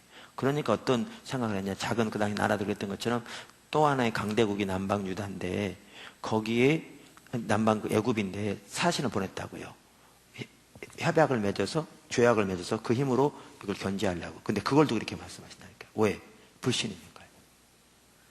우리는 하나님 믿습니다. 이론적으로 믿음인 줄 아는데 실제 행동에서는 그들이 하나님 믿었습니까? 애굽의 군사라고 믿었습니까? 그러니까 31장에 너희가 나를 안 믿고 애굽의 병거의 많음을 의미했다. 그러니까 실제로 그들은 뭘 믿었어요? 애굽의 군사라고 의지했어요. 우리나라요 좌파 우파 하면서 저는 좌파도 우파도 아닙니다. 저는 하나님 파면 될랍니다. 내 앞에서 좌파 얘기도 하지 말고 내 앞에서 우파 얘기도 하지 마십시오. 저는 양쪽 극단이 다 위험하다고 생각하는 사람이니까 좌파고 우파고. 예, 그런데 좌파 우파 하면서 어떨 때는 목사님들이 미국과 동맹해야 된다고 데모하고 그런 거 보면요. 저는 저 양반들 하나님 믿는 사람인가 싶습니다. 오해하지 마십시오. 미국과 동맹을 끊어야 잘 된다. 그 얘기 전혀 아닙니다. 저는 그런 사람 아닙니다. 제가 미국에서 7년 동안 공부하고 있어서 있다 와서 그런지 몰라도 와서 보니까 의외로 한국 사람들이 미국을 배타적으로 싫어하는 이유가 적당한 근거 없이 그러더라고요. 그게 보이더라고요. 저를 욕해도 괜찮습니다. 근데 제 눈에는 그렇게 보이는 게 많습니다. 그리고 뭐 자기 나라 유익을 위해서, 자기 나라 유익을 위해서 안 사는 사람 아무 나라 없습니다. 여러분 우리나라는 우리나라 유익을 위해서 안 할 것 같습니까? 그건 말도 안 되는 얘기입니다. 그리고 우리나라가 우리나라 유익을 위해서 미국처럼 한다면 우리는 다른 나라에 진짜 잘해야 합니다. 저는 미국 편 드는 사람이 아닙니다.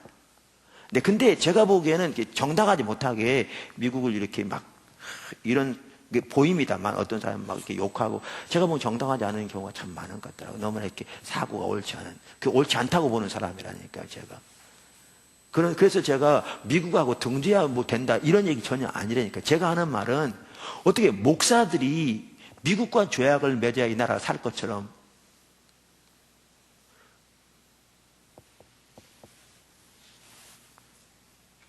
근데 이사야 30장을 보면 하나님 뭐라고 그러시겠나 싶은 거죠. 하나님이 이렇게 말씀하셨다면 몰라요. 니네 힘은 미국이다. 미국만이 니네를 지켜줄 수 있다. 너희는 무슨 일을 해놓고라도 미국하고 조약을 맺어야 한다. 이랬다면 문제가 다르지만 그러니까 문제는 뭐냐면 오늘날 말은 다 하나님 믿는다고 그러지만 실제로는 말씀 따로 현실 따로입니다.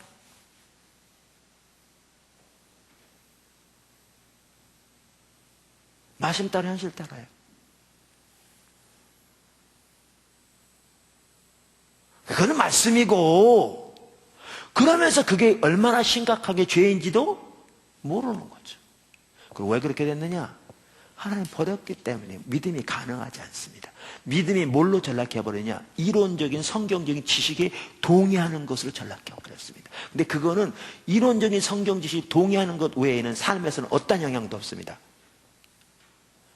환경이 닥치면 인간적인 방법대로 의지하니까 사람 의지하고 수단 의지하고 세상 의지하고 이렇게 하니까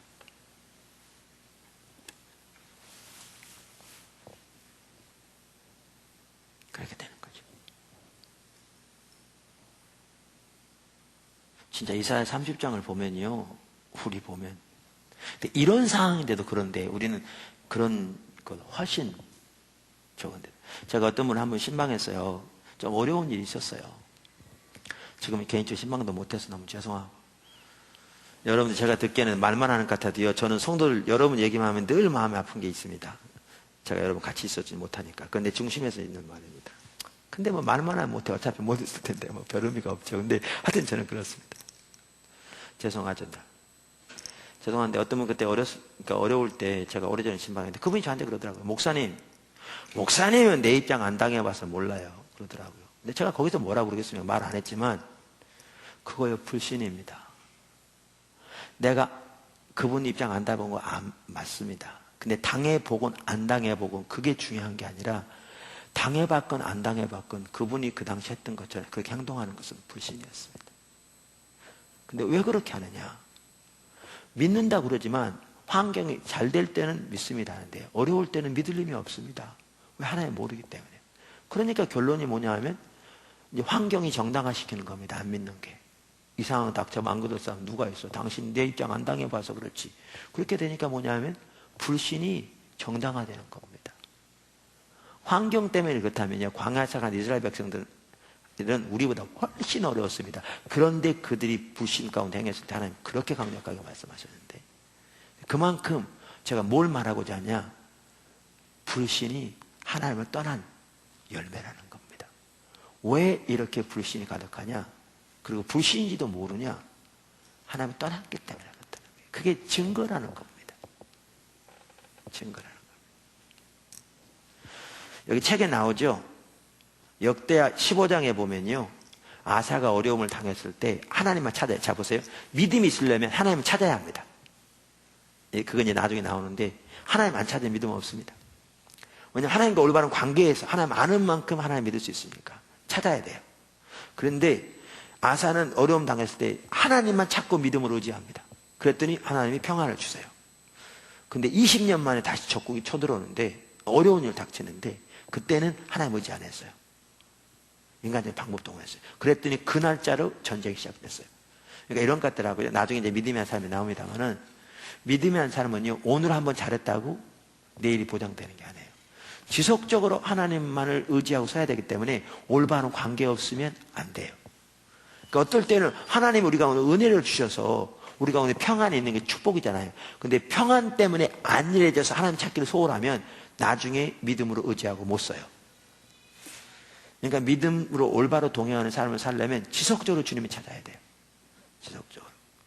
사실 지속적으로 주님 안 찾으면 우리 서서히 주님을 떠나게 돼 있어요. 누구나.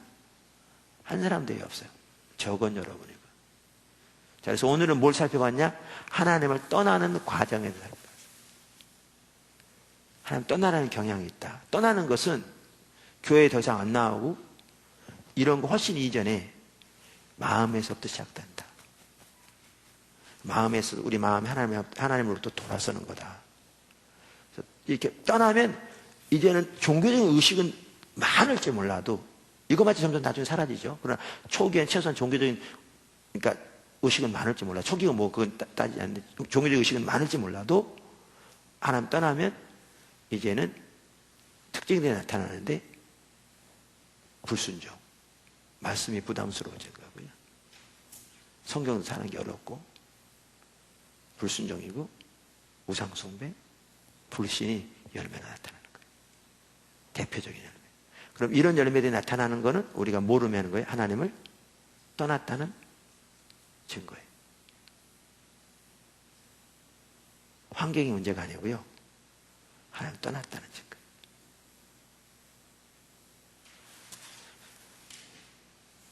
그게 보여지면 우리들의 모습이 보이니까?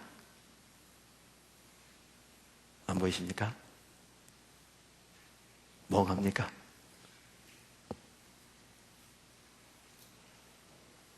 그게 우리의 모습이에요. 질문 있으면 하시죠. 그럼 여러분 그럴 수 있어요. 맨날 그렇게 하니까 죄책감만 든다. 아니요. 그러니까 하나님 찾아야 돼, 이제. 다음 과에 나오면. 그래서 하나님을 찾아야 돼요. 우리 힘으로 안 돼요. 하나님께 돌아와야 돼. 그러니까 어떻게 돌아올 거냐 그러면 이제 그게 5과에 나옵니다. 아주 중요한 부분인데 5과에 나옵니다. 다음 과에 나옵니다. 다음 과에는 이제 뭐 살펴보죠? 떠나면 심판이 와요. 그럼 어떤 심판이 오는가인데 그걸 살펴보는 이유도 있어요. 우리는 심판만 하도 어떻게 생각하냐면 심판만 하더라도 뭐 사업이 망하고 뭐 집안에 큰 화가 나고 그런 거를 심판이라고 생각하기 때문에 그런 일이 없으면 우리는 전혀 심판이 없다고 생각해요. 우리는 오히려 작년에 사업이 더 잘 되는데 이렇게 생각하는데 당연히 심판이 와서 큰 압제를 당하고 어려움을 당할 수도 있지만 그런 것만은 심판이 아니고 또 어려움 당하는 게 모든 게 다 하나님 심판 아니죠. 원수의 대적도 있을 수 있고. 그런데 다음에 나오는 게 그럼 우리 가운데 오는 심판이 뭐냐? 가장 먼저 오는 심판이. 그거를 참 잘 다뤘어요. 그럼 그걸 보면 뭘 할 수 있냐면 우리 지금 현실을 볼 수 있는 거예요. 우리가 심판 가운데 있는 거예요. 왜냐하면 심판이 와 있는데도 그걸 모르면 모르는 거죠. 모르는 거죠. 떠났는데도 떠난 걸 모르는 것처럼. 이제 그렇게 되면 안 되는 거죠. 그러니까 이사야 시대, 예레미야 시대 보면, 특별히 예레미야 시대 보면 하나님께 저들을 심판이 왔는데 저들은 그걸 모르고 안 돌아오잖아요. 그렇게 되면 안 되는 거죠. 그래서 그러기 위해서 다음이 나오고 그 다음 과에는 돌아올 길을 살펴봐요. 오늘은 떠나는 거 살펴봤어요. 질문들을 많이 하셔야 되는데 정신이 바짝 나죠?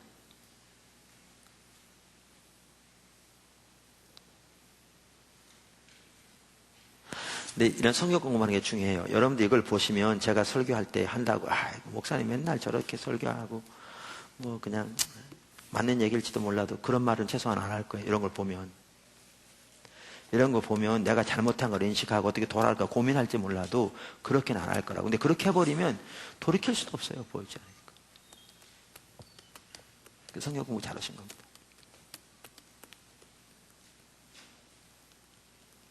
그럼 너는 잘하냐? 저도 잘 못함.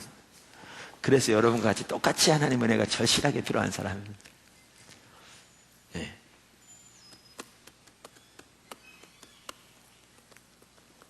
잘 하려고 노력합니다.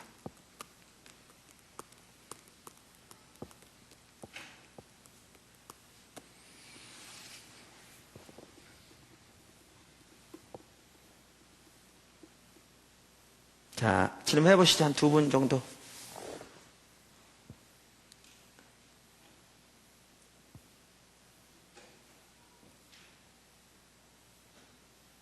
집에서 공부하시면서 혹은 여러 가지.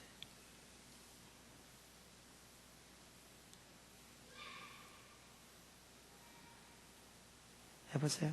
괜찮습니다. 손을 높이 드시고. 이해가 안 되면 안 되는 대로 하시고요. 저는 자꾸 얘기하지만 성질나면 성질난다고 얘기를 하세요.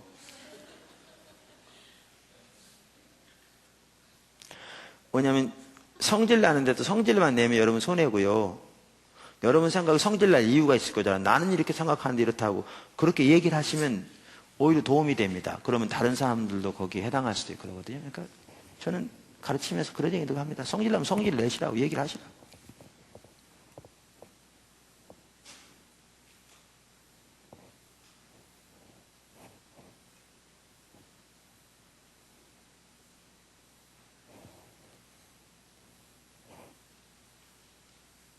없습니까?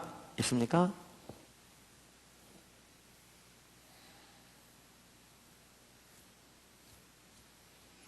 나서기가 좀 주저스러워서.